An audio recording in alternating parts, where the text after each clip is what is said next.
Sus hijos lo obligaban a hacer esto para llenarse los bolsillos mientras él sufría de dolor, hasta que pasó lo inevitable.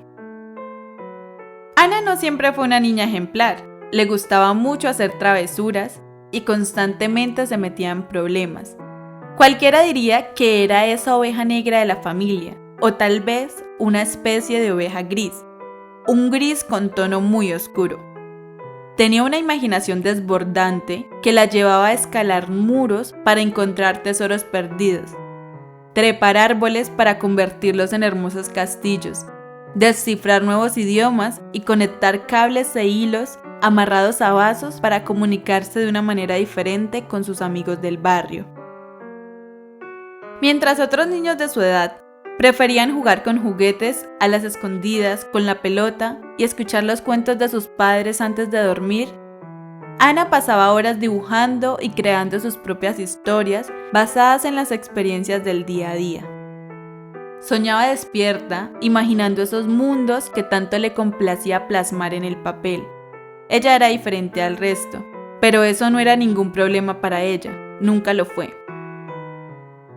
Para sus padres era un poco complicado entender cada uno de sus procesos mentales, pero estaban seguros de que era solo una etapa más en su crecimiento y que pronto actuaría igual al resto. Esto era algo que constantemente alteraba la conducta de Ana y la impulsaba más a ser como ella quería ser. Era simple, tenía una manera muy divertida de pensar y no estaba dispuesta a cambiar eso. En la escuela también era lo mismo. Las ideas y opiniones de Ana sacaban de su molde a cada uno de los profesores. Siempre fue una excelente estudiante, pero solía realizar unas preguntas que alteraban un poco la manera de pensar de los demás estudiantes, y eso era un problema que debía ser solucionado a juicio de ellos. Constantemente enviaban citaciones a sus padres en el libro de comunicaciones para plantearles su punto de vista. Para Ana, el mundo a su alrededor estaba mal. Ella sentía curiosidad por algunas cosas, no compartía las opiniones de los demás y no le gustaba quedarse muda sin emitir y expresar sus ideas. Comenzó a rodearse de personas que, al igual que ella, constantemente eran rechazadas por no ajustarse a su molde. Las calificaban de malas conductas y en muchos casos eran apartadas y señaladas por su manera de vestir y hablar. Los padres de Ana estaban un poco preocupados. Los nuevos amigos de Ana se sentían muy bien a su lado, pasaban largas horas conversando de historias interesantes que nada tenían que ver con las cosas malas que se imaginaban los demás. Eran muy inteligentes y al escucharlos bien, uno podía apreciar el valor de cada una de sus palabras. En su adolescencia, Ana pasaba horas construyendo catedrales y castillos con arcilla. Tenía una fascinación por este tipo de arte y disfrutaba cada detalle que gustosamente realizaba. Desde gárgolas e impresiones en cada una de sus estructuras que eran realizadas con una fina aguja. A los padres de Ana les gustaba el resultado de este tipo de distracciones y constantemente exhibían sus creaciones en espacios seleccionados de su hogar. Su madre decía que lo que pasaba con Ana era que había nacido en una época distinta a la suya. Le gustaba escribir, la música, el dibujo y todo tipo de arte que normalmente alguien de su edad no disfrutaba mucho.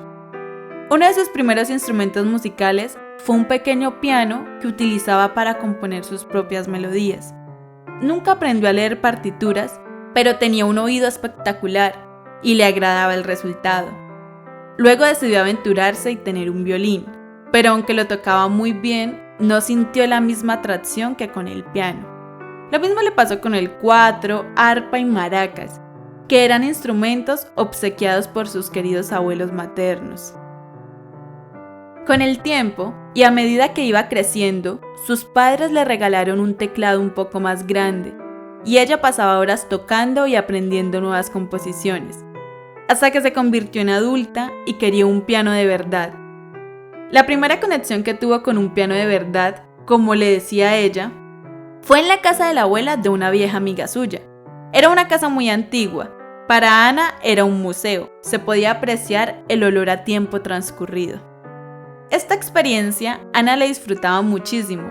Y el día que escuchó decir a la abuela que tenía las intenciones de vender su hermoso y bien cuidado piano vertical, no lo dudó ni un solo segundo para hacerse escuchar. Se acercó con sus grandes ojos negros a la abuela de su amiga Johanna y le dijo que ella compraría con gusto aquella apreciada joya. La abuela aceptó gustosamente aquella propuesta de compra de Ana, y en menos de un año, con mucho trabajo y esfuerzo, Ana canceló al fin el monto fijado para la compra de su primer piano vertical. Era un Baldwin precioso de color marrón, y era tan pesado que tuvo que recurrir a la ayuda de 5 personas de su familia para poder trasladarlo hasta casa de su madre. El piano se veía perfecto en la sala de la casa, y cuando Ana comenzó a tocarlo, toda la casa se llenaba de una paz inimaginable.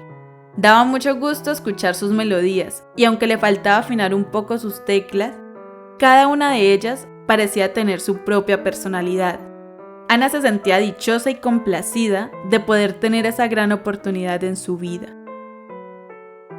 Con el tiempo, esas diferencias por las que tanto criticaban a Ana y por las que siempre terminaba metiéndose en problemas, la hicieron destacar progresivamente en muchos ámbitos de su vida.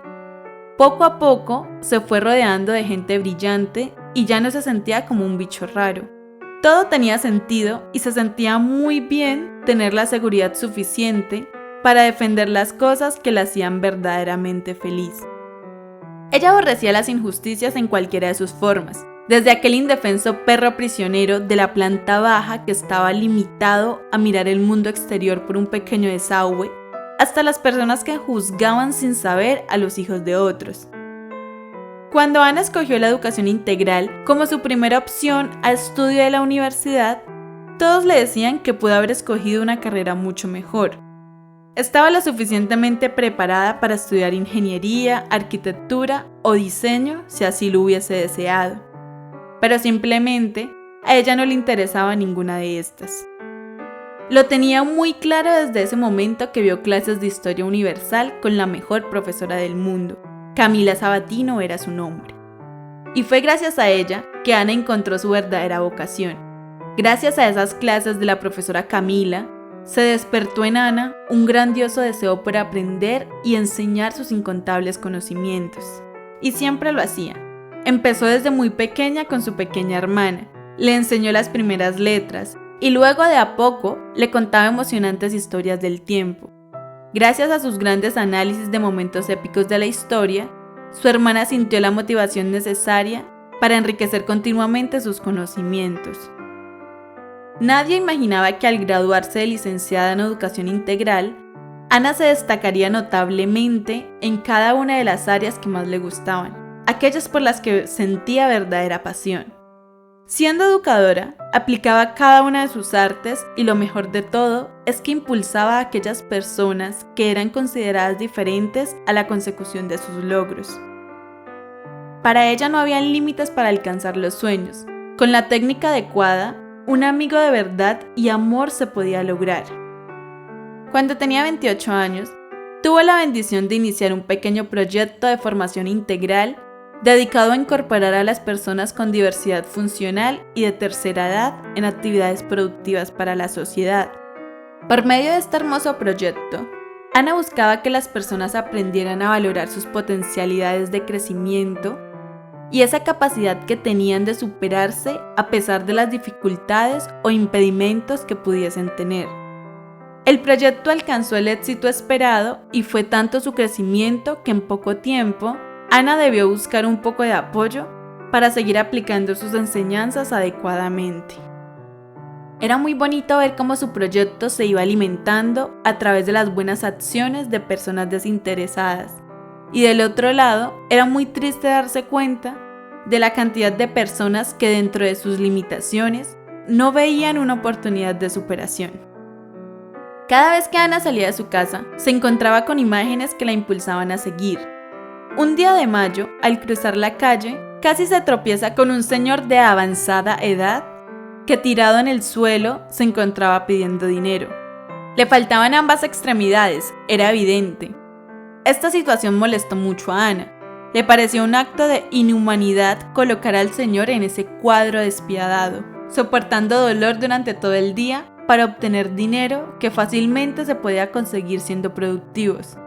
Lo inevitable sucedió gracias a las gestiones de Ana.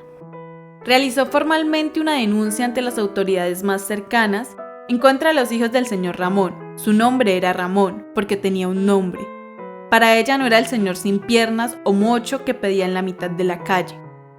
Luego de que procesaran adecuadamente ante la ley a los hijos del señor Ramón, Ana lo incorporó a su programa de superación personal y emprendimiento. Este señor, al cual le obligaban a pedir en medio de la calle, valiéndose de su condición, tenía importantes destrezas de dibujo y pintura. Realizó su primera exposición de arte a tan solo 2 meses de su incorporación en el programa, y ya no tenía la necesidad de depender de sus hijos para mantenerse. Se convirtió en un ser independiente y seguro de sus capacidades.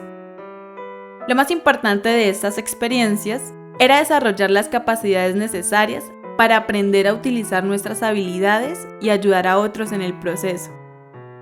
Para Ana cada vez estaba más claro hacia dónde debía dirigir sus esfuerzos.